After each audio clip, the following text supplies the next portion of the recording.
Hello. In this week's Torah portion, Behaalotecha, we read an unexpected and disturbing passage. Quote, "The people were looking for excuses to complain, and it was evil in the ears of the Lord. They once again began to cry, and they said, 'Who will feed us meat? We remember the fish that we ate in Egypt free of charge, the cucumbers, the watermelons, the leeks, the onions, and the garlic. But now we have nothing but manna.' The Lord became very angry, and Moses considered it evil. Moses said to the Lord, 'Why have you treated me so badly? Why did you place the burden of this entire people upon me? Did I conceive this entire people? Did I give birth to them? Where can I get meat to give to all these people? For they are crying on me, saying, 'Give us meat to eat.' I cannot carry this entire people alone, for it is too hard for me. If this is the way you treat me, please kill me.' Then the Lord said to Moses, 'Assemble for me 70 men who will bear the burden of the people with you. Say to the people, prepare yourselves for tomorrow, and you shall eat meat, because you have cried in the ears of the Lord, saying, Who will feed us meat? For we had it better in Egypt. Therefore the Lord will give you meat, and you shall eat. You shall eat it not 1 day, not 2 days, not 5 days, not 10 days, not 20 days, but for a full month, until it comes out of your nose and nauseates you, because you have despised the Lord, saying, Why did we ever leave Egypt?' Moses said, 600,000 people on foot, and you say, 'I will give them meat for a full month'? If all the sheep and cattle were slaughtered, would it be enough? If all the fish of the sea were gathered, would it be enough?" Then the Lord said to Moses, "Is my power limited? Now you will see if my word comes true or not." Unquote. All this is profoundly puzzling. How can this be? Why do the Jews, quote, look for excuses to complain, unquote?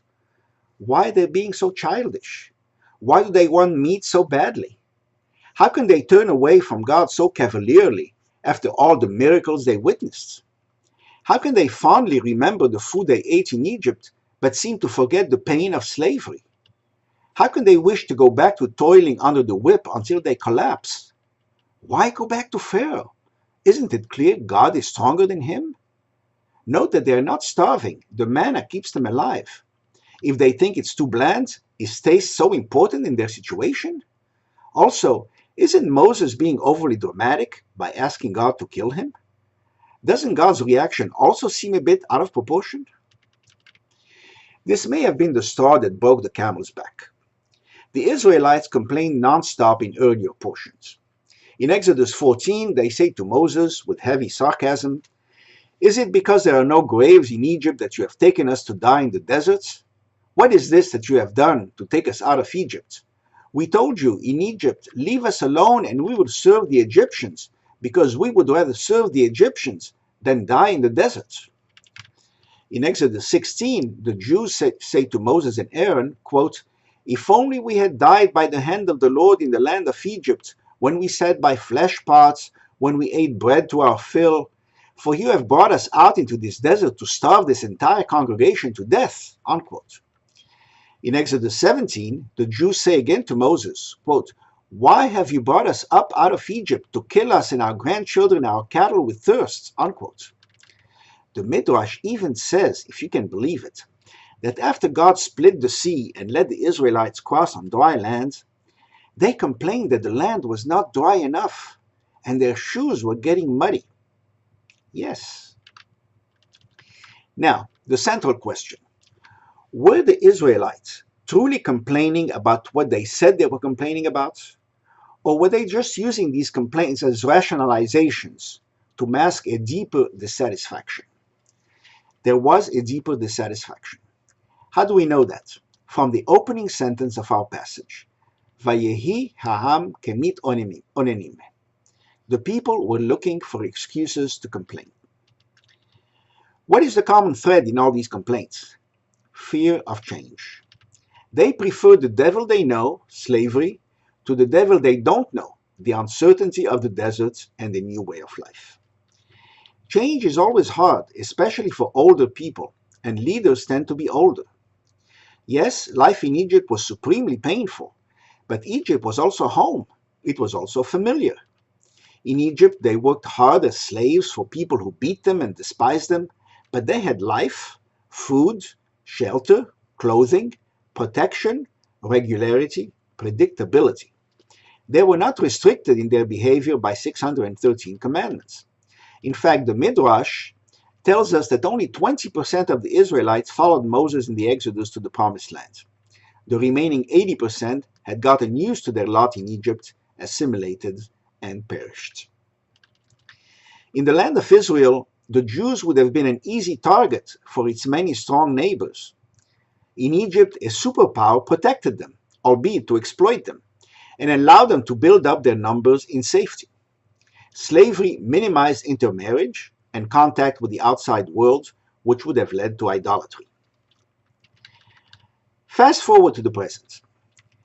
I was born and raised in that same Egypt and lived there until I was 18. I saw the Jewish community shrink around me from 100,000 to 1,000, and I was one of the last Jews to be forced out in late 1967. In retrospect, it was all to the good. The Jews from Egypt did better outside of Egypt than they could ever have done in Egypt, even under the best of conditions.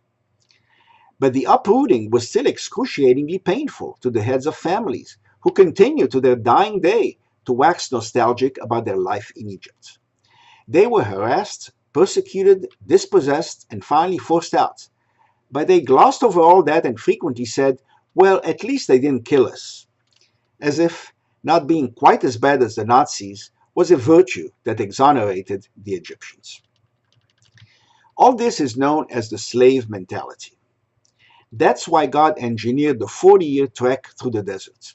He wanted all those who were adult at the time of the Exodus to die out, so that a new generation, one that has not known slavery and truly wanted to live in freedom, would take over and start the new country in the Promised Land, with no regrets about life in Egypt.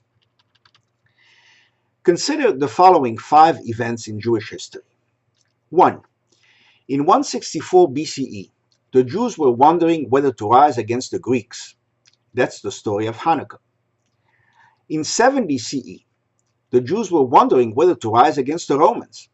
That's the story of the fall of the Second Temple. 3. In 135 CE, the Jews were wondering whether to rise against the Romans again. That's the beginning of the diaspora. 4. In the early 1930s, the Jews of Europe were wondering whether to try to leave when Nazism was slowly on the rise. 5. In the 1980s, the Lubavitch Hasidim were wondering whether to leave New York in light of serious problems with the black community. What do these 5 events have in common? Simply this. In all cases, the leaders advised against change. They always do. They're old, set in their ways, they don't want to lose control, and they are supremely confident in their ability to deal peacefully with the devil they know. Sometimes they are right, and sometimes they are wrong. Here's what happened. The rabbis counseled against fighting Greek oppression. They were wrong. We won. The rabbis counseled against fighting Roman oppression. They were right. We lost big. We lost both the temple and the lands. The rabbis counseled against leaving Europe. They said Hitler was just so much noise and would blow away. They said that Jews should especially avoid going to America where they will assimilate, or to the Holy Land where they will be ensnared by godless secular Zionists. They were wrong, big time. Night descended on the Jews of Europe, and most perished in the Holocaust. The Lubavitcher Rebbe told his people, stay where you are. Calm will return and all problems with the black community will be worked out. He was right, and Chabad is still based in New York. There's no magic formula to determine when change is good, but for elderly leaders it is always bad. All this is human. People dread change. It often takes a major crisis for people to embrace radical change willingly. Fear of change makes us continue to work in jobs we hate, stay in bad relationships, or even continue to use outdated and inferior equipment.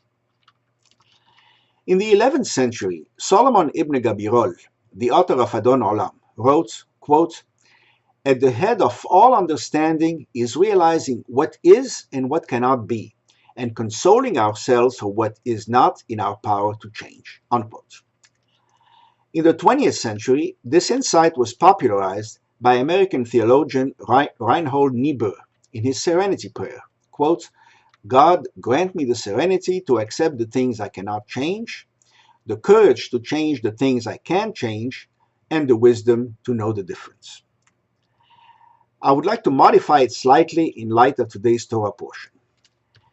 God grant me the understanding to reject bad change, the courage to accept good change, and the wisdom to know the difference. Shabbat Shalom.